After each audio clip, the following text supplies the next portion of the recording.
नीम बूढ़ी से पानी टपकता रहा, माता बूढ़ी का पोता भटकता रहा। पानी पे पानी बरसता रहा, बीकानेर बेचारा तरसता रहा। नमस्कार दोस्तों, स्वागत है आपका हमारे इस चैनल पर। आपको मैं सबसे पहले एक महत्वपूर्ण बात बताना चाहता हूँ कि मैं और मेरी टीम 12 भावों में जो अलग-अलग ग्रह हैं, 9 ग्रहों पर अलग-अलग वीडियोस जो लगभग 108 वीडियोस बन रही हैं, इस चैनल पे लगातार हम लोग डाल रहे हैं। मैंने ये सब बातें असली उर्दू की जो लाल किताब है, उसके जो तीनों संस्करण हैं 1941, 1942 और उसके जो अंतिम संस्करण हैं 1952 में से ही बताए हैं। यह मेरा खुद का एक्सपीरियंस, खुद की मेहनत या मैंने जो अपने विद्वानों से सीखा है, उनका जो अनुभव पिछले 13-14 सालों में लगातार लिया है, उसके आधार पर उसका इकट्ठा किया हुआ सारा क्रक्स, उसके आधार पर मैं आपको बता रहा हूँ। आपको अगर किसी प्रकार का कोई क्वेश्चन हो, आपके मन में किसी तरह का कोई प्रश्न हो, तो आप हमारे नीचे दिए हुए लिंक, कमेंट बॉक्स या फ़ोन नंबर पे फ़ोन कर पूछ सकते हैं। हम आपको इसका उत्तर ज़रूर देंगे। अब बात करते हैं लाल किताब के भाव नंबर 12 में बैठे हुए चंद्र की। यहाँ पर बैठकर चंद्र जो है वह आपको क्या फल देगा।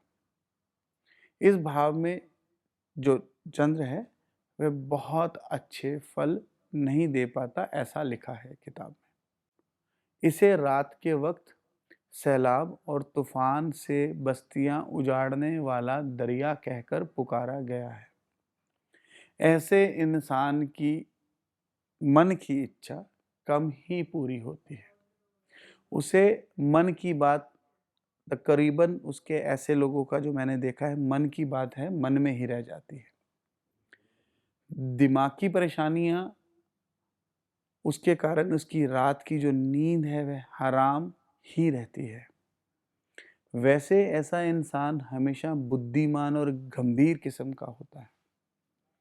यदि कम पढ़ा लिखा हो, एजुकेशन अगर कम हो, तो भी इसका जो व्यवहारिक और सामाजिक ज्ञान है वह बहुत अच्छा होगा, गूढ़ ज्ञानी इंसान होगा।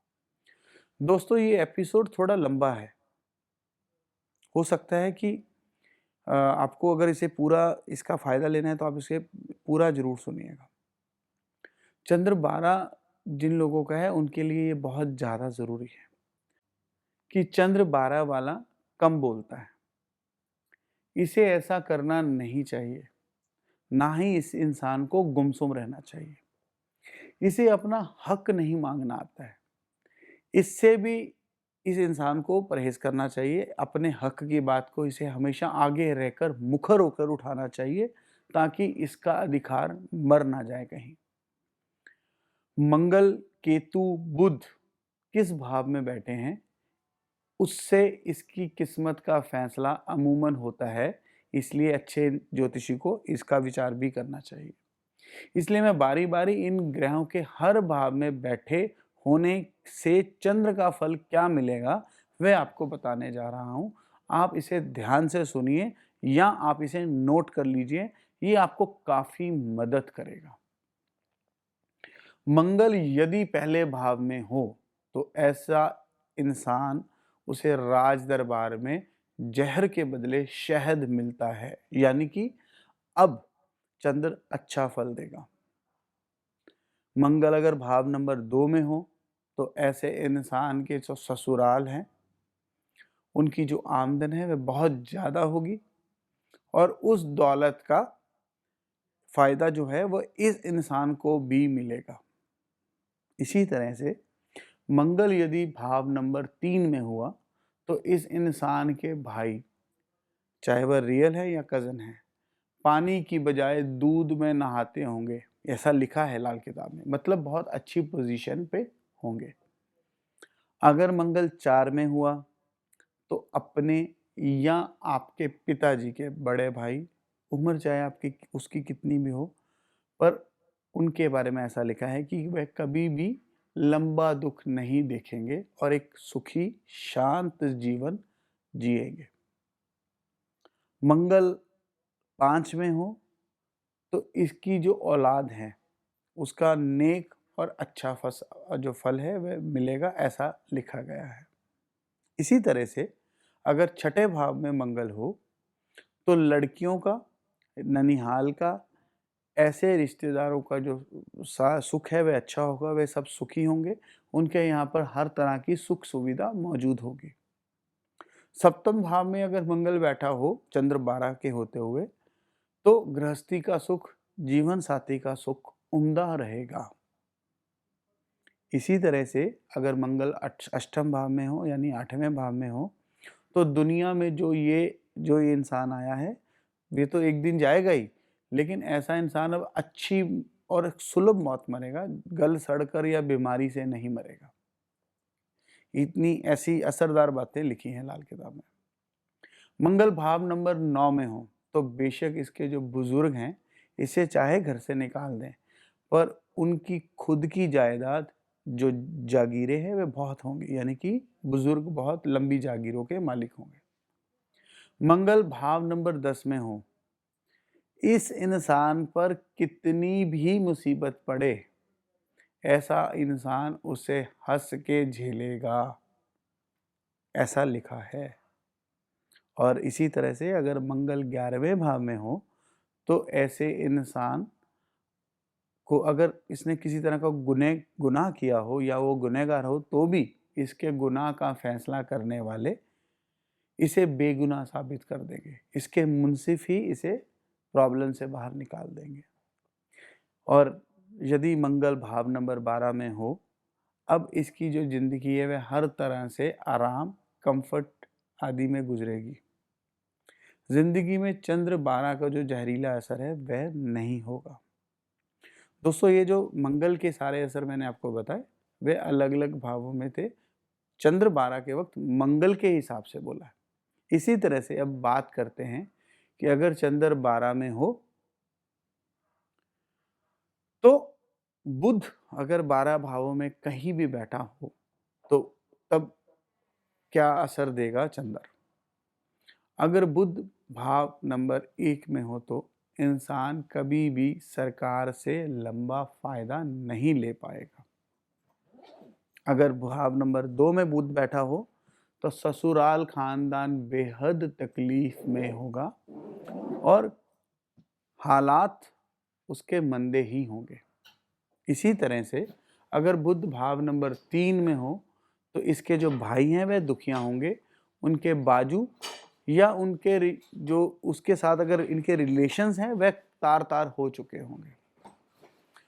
बुध इससे अगले भाव में चतुर्थ भाव में हो तो माता खानदान यानी इस इंसान का जो ननिहाल है वह दुखी होना बताया गया है।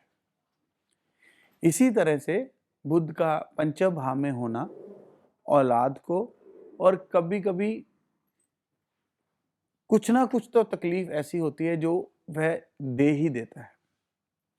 छठे भाव का बुध लड़कियां जहां शादी करके जाए वह परिवार के अंदर या तो वह खुद दुखी होंगी या उनके परिवार के रिश्तेदार तकलीफ में होंगे।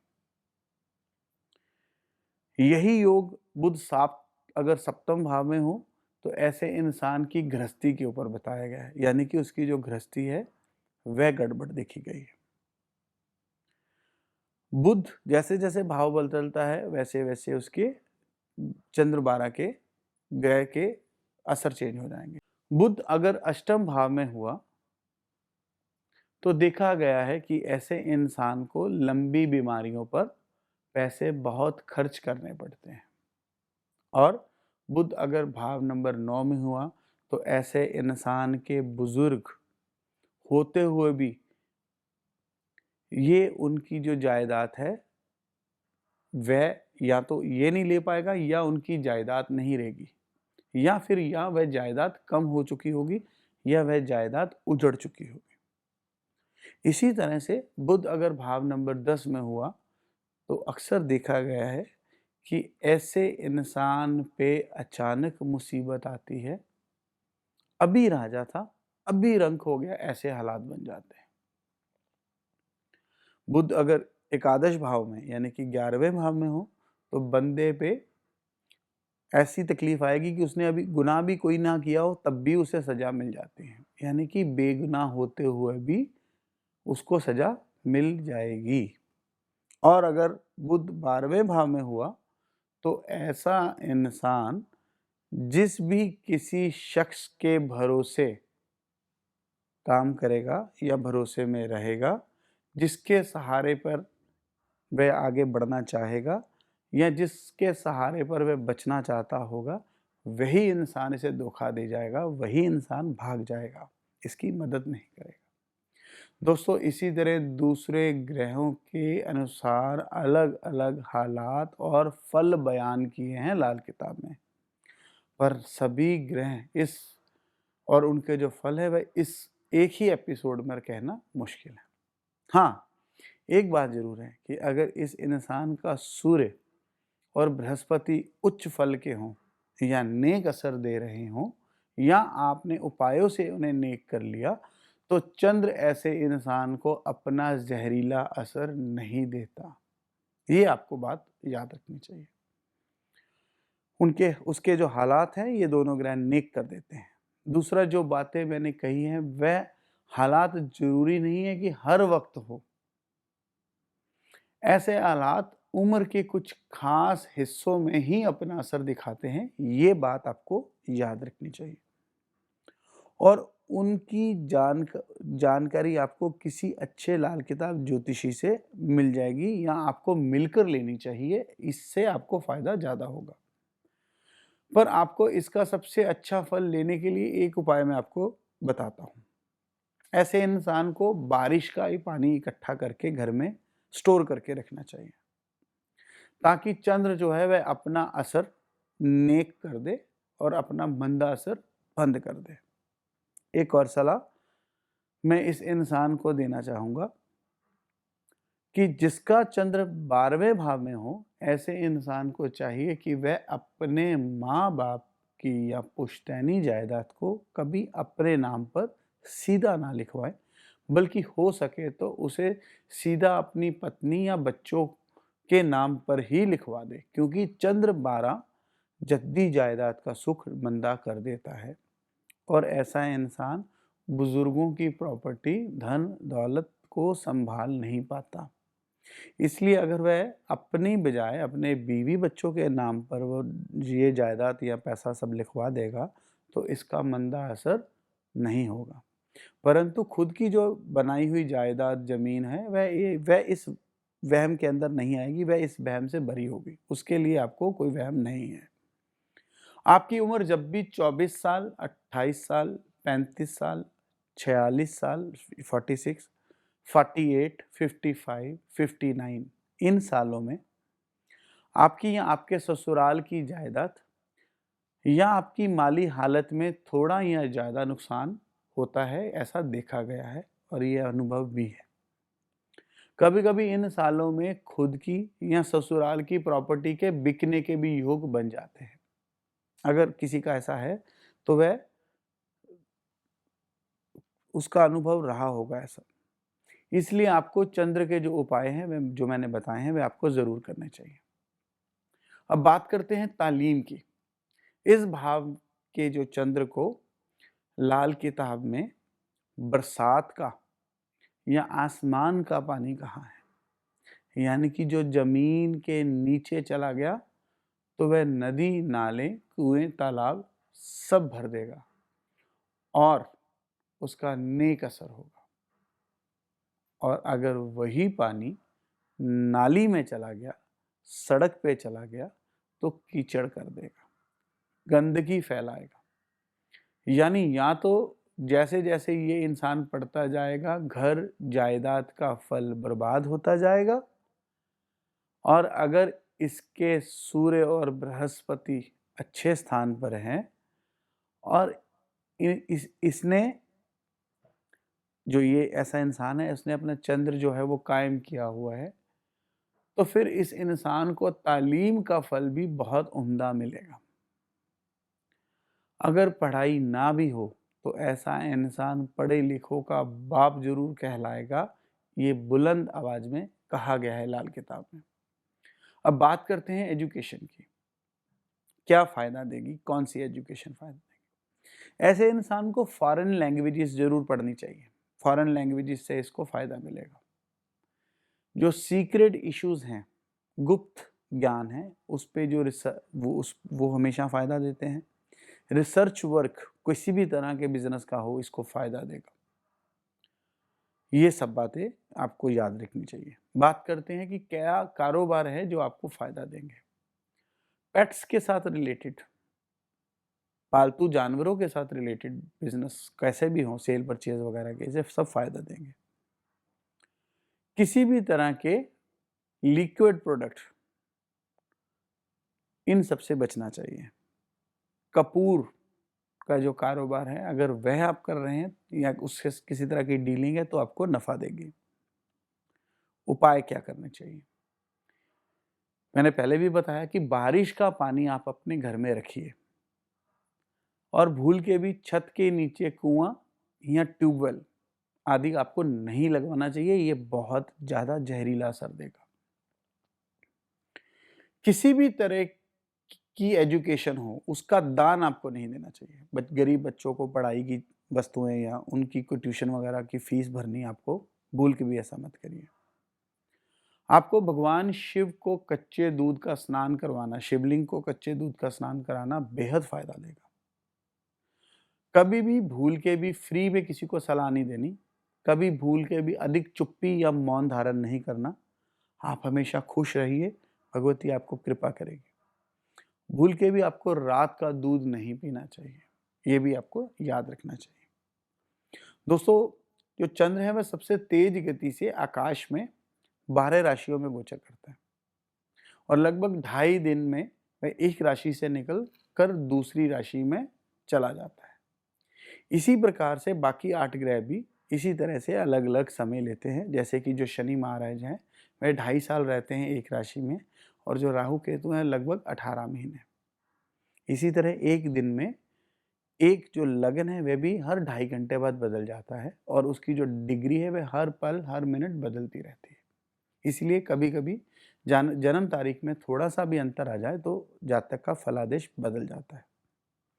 कभी कभी लगन या उसकी डिग्री में अंतर आ जाए तो सारे ही फलादेश को बदल कर देखना पड़ेगा। ये एक अच्छा ज्योतिषी ही कर सकता है, इसलिए इन सब चीज़ों का एक अच्छा ज्योतिषी ध्यान रखकर ही अपना फल कथन करता है। दोस्तों, मैं और मेरी टीम सब जगह पर जो आपके लिए मेहनत करते हैं, आप अपना आशीर्वाद हमें देते रहिए, हमें उससे प्रोत्साहन मिलेगा, मोटिवेशन मिलेगी। आपने हमारा ये वीडियो देखा, आपका बहुत कोटि-कोटि धन्यवाद। जल्दी मिलेंगे नए टॉपिक पे, नई चर्चा को लेकर, तब तक आशीर्वाद दीजिए। नमस्कार।